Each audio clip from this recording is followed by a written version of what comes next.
मराठा समाजाचं सामाजिक, आर्थिक, शैक्षणिक मागासलेपण तपासण्यासाठी येत्या 23 जानेवारीपासून युद्ध पातळीवर सर्वेक्षण सुरू होणार आहे. राज्य मागासवर्ग आयोगामार्फत 23 ते 31 जानेवारी या कालावधीत मराठा आणि बिगर मराठा खुला प्रवर्ग असं हे सर्वेक्षण केलं जाणार आहे.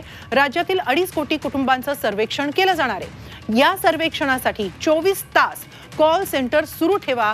या कामाला सर्वोच्च प्राधान्य देऊन कालबद्ध रीतीनं अचूक सर्वेक्षण करा, अशा सूचना मुख्यमंत्री एकनाथ शिंदेंनी आज दिल्या.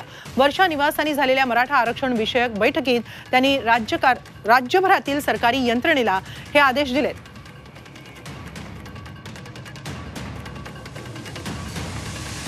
मराठा आरक्षणासाठी सरकार काय प्रयत्न करते पाहूया एकदा ग्राफिक्सच्या माध्यमातून. 23 जानेवारी ते 31 जानेवारी या कालावधीत सर्वेक्षण होतंय. राज्य मागासवर्ग आयोग हे सर्वेक्षण करणार आहे. राज्यातील 2.5 कोटी कुटुंबांचं सर्वेक्षण केलं जाणार आहे.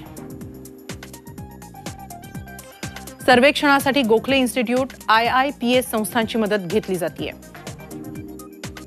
शिक्षक, ग्रामसेवक, अंगणवाडी सेविका, तलाठी हे सर्वेक्षण करणार आहेत. 1.25 लाख प्रगणक 8 दिवसात सर्वेक्षण करतील. ऑक्टोबर पासून 1,47,000 कुणबी प्रमाणपत्र वितरित. मराठवाड्यात 32,000 नोंदी आढळलेल्या आहेत. मराठवाड्यात 18,600 जणांना कुणबी प्रमाणपत्र देण्यात आली आहे.